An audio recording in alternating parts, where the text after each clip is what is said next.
Assalamualaikum warahmatullahi wabarakatuh. Waalaikumsalam warahmatullahi wabarakatuh.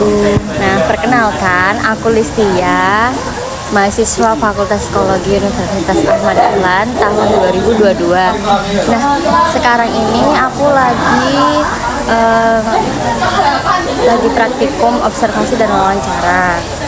Nah, aku mau mengucapkan makasih banget sama kamu karena kamu udah bersedia untuk melakukan wawancara lanjutan pada malam hari ini dan udah menyempatkan waktunya. Nah, tujuan aku kesini dan tujuan kita bertemu ini udah dijelasin di pertemuan sebelumnya, yaitu untuk melanjutkan pengamatan dan wawancara. Apakah kamu bersedia? Bersedia. Baik, sebelum wawancara dimulai, nah kebetulan karena kita wawancara sebelumnya udah ngisi inform consent, jadi itu dilewati aja. Selanjutnya untuk wawancara ini aku juga izin sama kamu buat direkam video maupun rekam audio. Kamu bersedia nggak? Bersedia. Oke, baik. Kalau gitu mari kita mulai wawancaranya. Sebelumnya hari ini kamu sehat nggak? Sehat. Apakah lagi bahagia?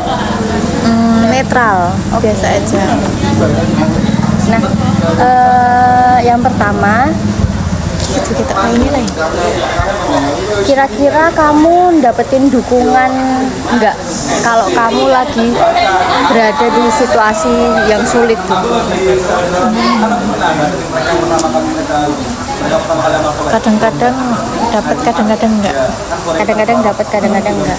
Nah, bisa dijelasin nggak kalau pas kamu lagi dapat dukungan itu, yang memberi dukungan kamu itu siapa, terus dukungan seperti apa yang mereka berikan sama kamu? Kan bentuk dukungan itu kan banyak kan? Iya.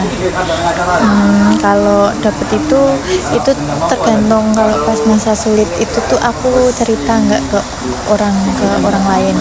Soalnya nggak semua orang lain tahu aku sedang posisi mungkin di bawah gitu ya, sedang di masa sulit itu.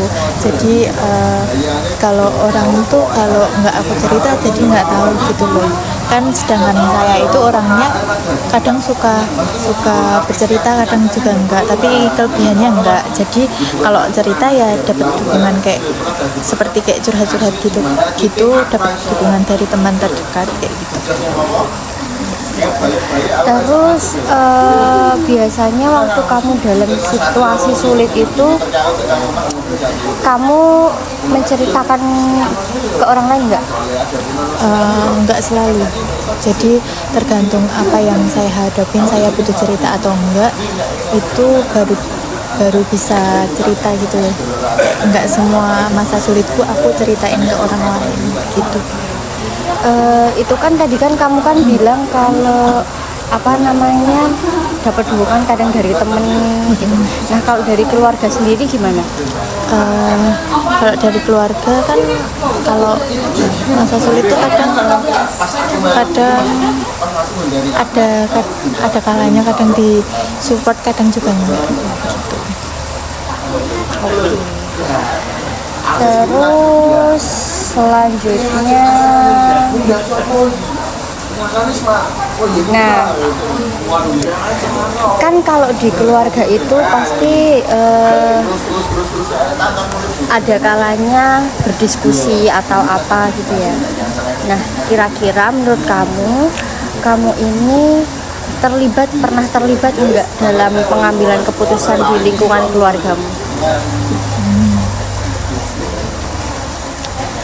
Enggak sih, soalnya sejauh ini tuh jarang ngomongin soal terlalu penting gitu, enggak. Soalnya juga jarang berkomunikasi, komunikasi cuma mungkin mengambil keputusan mungkin ke jenjang yang yang lebih tinggi kayak misal aku kuliah kayak gitu-gitu mungkin baru terlibat, tapi kalau misal di luar itu mungkin jarang sih, malah hampir nggak pernah gitu. Terus tapi sebelum kan kamu sekarang kuliah. Ya, Nah sebelum kamu kuliah ini pas kamu sekolah atau apa gitu, kamu pernah terlibat nggak dulu kamu pernah terlibat nggak dalam pengambilan keputusan di keluargamu? nggak pernah. Berarti kalau misal dihitung-hitung selama kamu dari remaja sampai dewasa ini, berarti kamu jarang ya? Jarang. Oke. Mungkin sekali dua kali pernah nggak? Pernah, kalau sekali 2 kali. Kalau Terus itu enggak. terus kira-kira Anjir bisik banget. terus kira-kira nggak, kamu itu pas terlibat itu apakah ada respon yang signifikan dari keluargamu nggak? Gimana? Pas kamu terlibat dalam pengambilan keputusan itu, Kak, kira-kira ada respon yang signifikan nggak dari keluargamu? Tidak. Enggak. Ya kalau waktu kuliah itu ada sih respon yang kayak mungkin ini ya, apa ya, Kurang. kayak itu. Oke. Berat kalau respon positif Positif enggak. Ya itu tuh aslinya positif, cuman kalau di akunya mungkin kan enggak gitu ya. Oke, jadi mungkin itu respon positif, tapi karena yang menurut kamu tuh Enggak, kurang gitu. kurang seret gitu. Selanjutnya, nah, kalau kamu ini di rumah kan punya kakak 2, terus kamu anak terakhir. Nah, keluargamu ini ngasih kamu fasilitas yang setara nggak? Maksudnya yang sama rata antar anak-anaknya? Kalau fasilitas buat pendidikan sama rata ya, tapi kalau yang di luar itu mungkin beda ya. Beda. Kalau yang di luar itu, yang beda itu contohnya gimana? Bisa lebih disebutin nggak?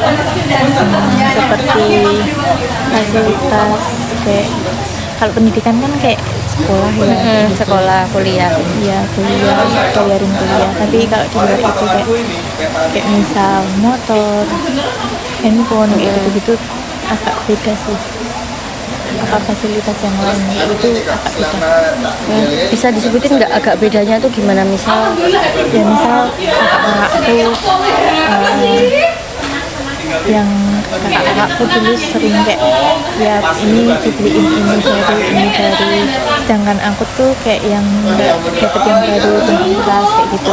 Tapi aku tuh nggak apa-apa juga sih, karena pas posisi saat ini pas aku mulai kuliah itu aku tuh ini bapak juga, ekonomi bapak tuh nggak seperti dulu lagi gitu, jadi kayak ya udah kayak gitu. Tapi kalau fasilitas agak beda ya beda, soalnya kayak tiap mereka butuh itu pasti bapak tuh selalu mengusahakan, sedangkan kalau saya pas butuh waktu kuliah tuh kayak bapak masih mikir-mikir lagi, pikir-pikir lagi. Oke, jadi kan kamu tadi bilang kalau kakak-kakakmu itu kalau butuh sesuatu langsung dibeliin baru, sedangkan kamu kadang bekas. Jadi maksud bekas itu kamu dapat lungsuran dari kakakmu gitu, sedangkan kakakmu kalau pengen apa-apa langsung dibeliin baru gitu. Ya nggak langsung tapi dibeliin gitu loh. Dan aku tuh usaha sendiri, lebih ke usaha sendiri dan harus menerima apa adanya gitu loh. Kalau kakak-kakakku kuliah dibeliin motor baru, dibeliin laptop baru. Ya aku laptop baru nih, tapi terus kalau motor nggak dibeliin. Oke, terus berarti tapi kamu pernah merasa iri nggak dengan semua itu? Pernah sih. Waktu semester awal itu kan kayak juga kan uang saku juga beda sama kakak-kakak dulu. Terus juga mungkin aku juga culture shock ya dari SMA yang aku jarang jajan. ngeluarin uang transport aja cuma mungkin 10.000 udah buat seminggu. Terus ini sekolah jauh kayak jauh kayak boros banget, terus uang jajan tuh selalu kurang. Terus kalau lebih irinya tuh ya kalau pas aku butuh sesuatu tuh kayak harus berusaha sendiri gitu loh, kayak harus berusaha sendiri untuk keluar dari masalah yang aku hadapi gitu loh. Jadi ya kadang iri kalau misal pas aku susah bilang sama ke orang tua itu pasti responnya berbeda sama kayak kakak-kakakku yang dulu waktu kuliah, pasti selalu diusahain selalu ada dan selalu diturutin gitu loh. Tapi kamu pernah nggak mengungkapkan ke orang tuamu kalau misalnya kamu sedikit merasa keberatan kalau kakakmu apa-apa kok diusahain sedangkan aku selalu berusaha sendiri gitu? Pernah nggak? Nggak pernah, soalnya kan itu aku juga mikir keadaan juga kan, jadi nggak dari dulu emang walaupun ekonomi bapak dulu waktu dulu juga masih stabil pun aku juga nggak terbiasa buat meminta buat ini itu. Mungkin kalau buat kebutuhan sekolah oke ya, tapi kalau di luar konteks itu kadang takut gitu loh. Soalnya kalau bilang gitu tuh takut malah ngecewain, terus responnya nggak sesuai yang saya harapin, kan malah jatuhnya malah jadi pikiran orang tua juga. Jadi selama ini ya kalau misalnya merasa kayak nggak adil gitu ya cuma diem aja, kayak ya udah kayak berusaha sendiri gitu, kayak cari jalan keluarnya sendiri. Oke, jadi kamu sebisa mungkin keluar dari masalah itu dengan usaha-usahamu sendiri ya? Baik. Nah, wawancaranya udah selesai. Mungkin itu aja data-data yang kurang dari kemarin. Makasih banget udah bersedia buat ngeluangin waktunya untuk wawancara malam hari ini. Karena seperti yang aku ketahui, kamu juga cukup sibuk orangnya, dan aku pun begitu. Jadi mungkin kita bisa ketemunya tuh malam-malam gini, pokoknya curi-curi waktu lah. Sebelum aku nutup sesi wawancara pada malam hari ini, kira-kira kamu mau nambahin sesuatu nggak? Udah sih itu aja. Oke. Terus selanjutnya kira-kira ada yang mau ditanyakan nggak? Belum ada sih kak. Oke, belum ada. Tapi kalau misal ada yang ingin ditanyakan bisa anu aja. Tanya kak. Oke. Nah, sebelumnya apakah kamu bersedia kalau tak hubungi lagi, aku hubungi lagi buat ngelakuin wawancara tambahan kalau kira-kira ada data yang kurang? Bisa. Oke, terima kasih. Baik, sekali lagi aku mohon maaf kalau dalam sesi wawancara kali ini ada kesalahan yang aku sengaja maupun nggak sengaja, terus perkataanku mungkin kurang berkenan di hati kamu, aku minta maaf banget.